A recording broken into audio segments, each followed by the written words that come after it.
கலகலகலவன சிரி கண்ணில் நீர் வர சிரி.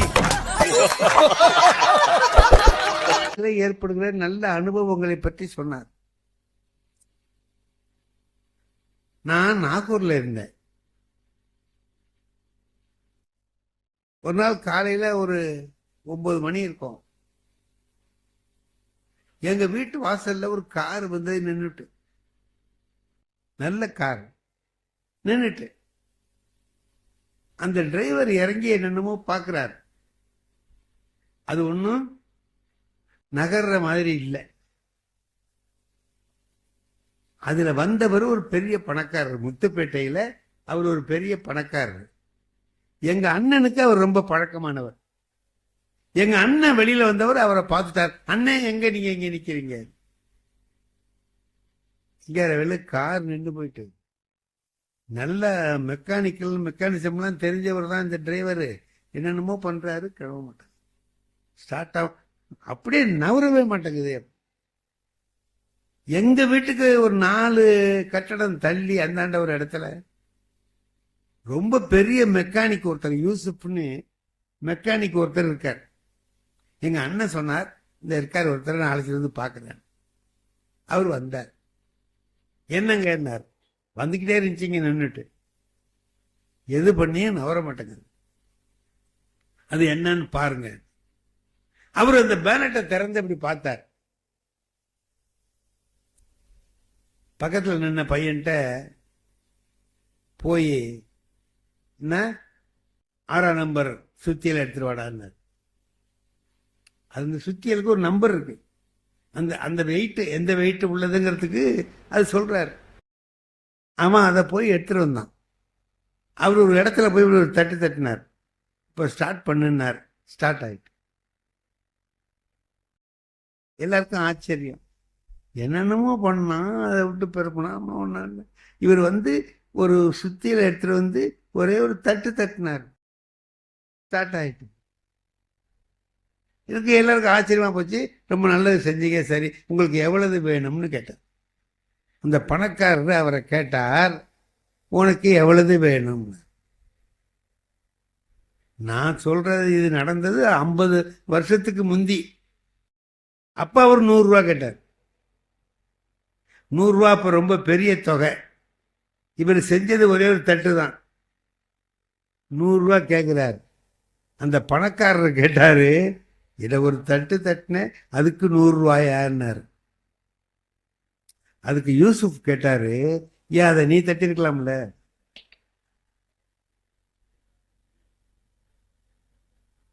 ஏன் என்ன கூப்பிட்டு தட்ட சொன்ன? டேய், இப்ப தட்டினதுக்கு இல்லப்பா 100 ரூபா, இங்க தட்டினா இது ஸ்டார்ட் ஆகும்னு தெரிஞ்சு வச்சிருக்கேன் பாரு, அதுக்கு 100 ரூபா. இது என்னுடைய அனுபவம், என்னுடைய அறிவு இல்ல. இந்த அம்மா இப்ப போகும்போது ஒரு 50,000 ரூபாய் பணம் வாங்கிட்டு போவாங்க பேசுனதுக்கு. நீங்க கேட்கலாம், என்ன ஒரு 3/4 மணி நேரம் நின்றுட்டு பேசினாங்க, அதுக்கு 50,000. அதுக்கு 50,000 இல்ல, இதை சேகரிச்சாங்க பாருங்க, இதுக்கு பட்ட பாடு இருக்கு பாருங்க, அதுக்கு 50,000. அம்மா நீங்க கூட வாங்கலாம், நான் குறைச்சி சொல்லிட்டேன்னு.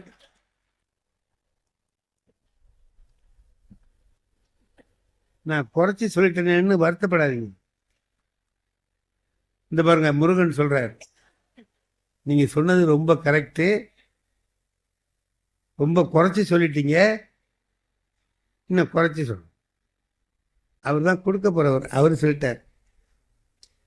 அவர் தாங்க இந்த பப்பாசியினுடைய செயலாளராக இருந்து இந்த புத்தக திருவிழாவை அருமையா நடத்துற மனுஷன்.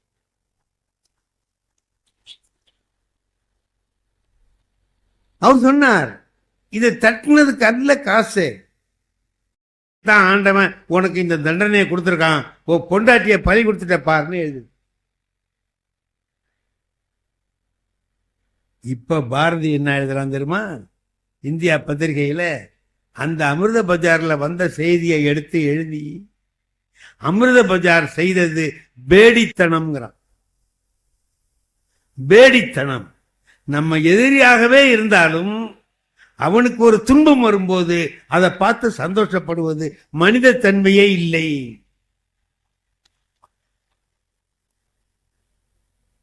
அவனுக்கு ஒரு பெரிய துன்பம் வருது. அப்ப எனக்கு இது பண்ணில அதான் வந்துச்சுன்னு சொல்லாத. அந்த துன்பத்துக்காக கண்ணீர் விட கற்றுக்கொள். நீ உன்னிடம் மனிதத்தன்மை இருக்கிறது என்று அர்த்தம் இல்லைங்களா? மனிதத்தன்மை இருக்கா இல்லையா அப்படின்னா எதிரியை கூட மன்னிக்கிற போது தானே அது வரும் நமக்கு. நம்ம பாரதியார் வாழ்க்கையில பார்த்தா அவர் செய்யற பல காரியங்கள் நம்ம சாதாரண மனுஷன் செய்யற மாதிரி இருக்காது. இங்கேருந்து போய் எவனாவது சிங்கத்தை போய் தடவி கொடுப்பானா? ஏங்க சிங்கத்துக்கு தெரியுமா இவர் மகாகவின்னு? அதை போய் தடவி கொடுக்குறாருங்க. அப்படி தடவி கொடுக்கும்போது சொல்றாரு நிற்கிது கொடுத்துட்டேன்னு. அந்த சாமி என்ன பண்ணுது, பக்கத்தில் இருந்த கம்பை எடுத்து லொட்டு லொட்டுன்னு 4 அடி அடிக்குது. கொடுத்துட்டீல போய் நெல்லு போ. இவரு குடிச்சிட்டு தமிழரை கீழே வச்சார். இங்க வா, 4 அடி அடிச்சார். வச்சுட்டாருல டம்ளரை உள்ள எடுத்துட்டு போக வேண்டாம், குரங்கு எடுத்துட்டு போகுது. ஒவ்வொரு எல்லா வேலையும் செய்யுது. ஆனா இந்த ஆள் அடிச்சு அடிச்சு வேலை வாங்குறான். இந்த வந்த சாமிக்கு ஆத்திரமா போயிட்டு, நல்ல குரங்கா இருக்கு, அதை ஏன் இந்த ஆள் போட்டு அடிக்கிறான்? நல்ல குரங்கு சொன்ன வேலையெல்லாம் செய்து அதை போய் அடிக்கிறானே அப்படின்ட்டு வருத்தம். இதுக்கடையில் அந்த சாமி நிஷ்டைக்கு போயிட்டு அப்படியே இருந்தது, அப்படியே வாங்கி. இப்ப இந்த சாமி வந்த சாமி என்ன பண்ணிச்சு, அந்த குரங்கை கூப்பிட்டுச்சுங்க, இங்க வா அப்படின்ட்டு. பாவம் அந்த சாமி அடிச்சு விட்டாரேன்னு இப்படி தடவி கொடுத்தாரு. எதுக்கு? குரங்குக்கு தடவி கொடுத்தார். அது டக்குன்னு ஒரு தோல்ல ஏறி உட்காந்துச்சு. காதுக்குள்ள விரலை விட்டு இப்படி ஆட்டுச்சு. அப்புறம் இந்த காதுல ஒரு காலை விட்டு ஆட்டுச்சு அப்படின்னா. இவன் சத்தம் கேட்டு முழிச்சிட்டாரு அந்த சாமி. நிஷ்டை களைஞ்சி எழுஞ்சிட்டார். என்னான்னார், இங்க அடிச்சிட்டீங்களேன்னு. நான் தடவி கொடுத்தேன், இது ஏறி உட்காந்து செட்டியார் இருக்கார். அவர் ஒரு அற்புதமான வேலை செய்வாருங்க. தீபாவளி அன்னைக்கு நாமெல்லாம் நம்ம வீட்டில் யாராவது வாங்க வந்தாங்கன்னா ஒரு வடையை எடுத்து போடுவோம், 2 இட்லி எடுத்து போடுவோம். போங்க அப்படி அவங்க போயிடுவாங்க. போகுது எதையாவது கொடுத்திட்டு வாங்கிட்டு அவங்க போயிடுவான். இப்போ அவர் என்ன செய்வார்னு கேட்டிங்கன்னா, செட்டியார் வர்ற இந்த மாதிரி வாங்குறதுக்கு வர்றவங்க எல்லாரையும் உள்ள அழைச்சிக்கிட்டு போய் கீழே உட்கார வச்சு பந்தி பாய் போட்டு அதில் உட்கார வச்சு இலை போட்டு அவங்க மனைவியை விட்டே பரிமாற சொல்லுவார். நல்ல விருந்து, வீட்டில் செஞ்சிருக்கிற இனிப்பெல்லாம் வைக்க சொல்லுவார். சாப்பாடு வடை பாயசத்தோட இவ்வளதையும் அவர் மனைவியே பரிமாறுவார். வேலைக்காரன் இருக்கான், அவன் பரிமாற மாட்டான், அவங்க மனைவியே பரிமாறு. அது முடிஞ்ச உடனே கை கழுவிட்டு வந்த உடனே ஒரு தாம்பாளத்தில் ஒரு 4 முழ வேட்டி, ஒரு துண்டு, இதை வச்சு 5 ரூபா பணம் வச்சு கொடுப்பார். நீங்க போயிட்டு வாங்க. இது நடக்கும், எனக்கு தெரியும். நான் அந்த தீபாவளி அன்னைக்கு என்ன பண்றேன், நான் வெளில நின்றுக்கிட்டு அங்கேருந்து வர ஒருத்தரை கேட்டேன், ஐயா எங்க போயிட்டு வரீங்க? செட்டியார் வீட்டுக்கு போயிட்டு வரோம். எப்படி? என்ன செஞ்சாரு? என்ன செஞ்சாரு? உள்ள அழைச்சிட்டு போய் சாப்பாடு போட்டாரு. சாப்பாடு எப்படி இருந்துச்சியா? வடை பாயசத்தோட வச்சான். வேற ஏதாவது வேட்டி கொடுத்தாரு, 4 முழ வேட்டி, 8 முழமா கொடுக்கக்கூடாது. இவன்லாம் ஒரு பணக்காரன்னு இருக்கான் பார்த்தீங்களா? வேற ஏதாவது ஒரு துண்டு ஒன்று கொடுத்தாருங்க. இங்கே போத்துனா இங்கே திறக்கும், இங்கே போத்துனா இங்கே திறக்கும். ஒரு பெரிய துண்டா அழுத்தமா நல்ல. இவங்களுக்கெல்லாம் புத்தியே வராது சார். வேற எதுவும் பணங்கன்னு கொடுத்தாரா? கொடுத்தாரு 5 ரூபா. 5 ரூபாய் எதுக்கு ஆகும் இந்த காலத்துல? பிச்சைக்கார பையன் சார் அப்படின்ட்டு போயிட்டான். யார? இந்த விருந்து போட்டு இவ்வளவு செஞ்சவரை அவன் என்ன சொல்றான், பிச்சைக்கார பையன் சொல்றான். நான் ஒரு தாளை எடுத்து எழுதினேன். வடை பாயசத்தோடு விருந்து, மனைவியே பரிமாற, ஒரு 4 முழ வேட்டி, ஒரு துண்டு பிளஸ் 5 ரூபாய் இஸ் ஈக்குவல் டு பிச்சைக்கார பயல்.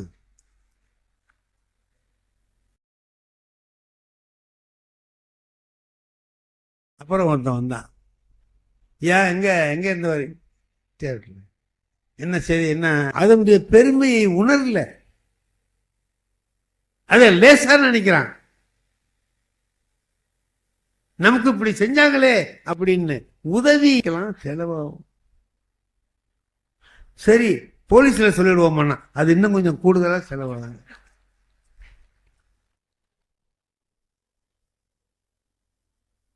எதுக்கு சார் சிரிக்கிறீங்க? எனக்கு சரி ஏதோ நீங்க என்னமோ சிரிக்கிறீங்க, நான் என்னமோ நினைச்சு சொல்றேன், நீங்க என்னமோ நினைச்சு சிரிக்கிறீங்க. எனக்கு அதுக்கு சம்பந்தம் இல்லை. நீங்க நினைச்சது உங்ககிட்ட இருக்கட்டும், நான் நினைச்சது. இந்த வீடியோ உங்களுக்கு பிடிச்சிருந்தா லைக் பண்ணுங்க, கமெண்ட் பண்ணுங்க, ஷேர் பண்ணுங்க. மறக்காம நம்ம சேனலை சப்ஸ்கிரைப் பண்ணிடுங்க. மீண்டும் ஒரு காணொளியில் சந்திப்போம். நன்றி நண்பர்களே.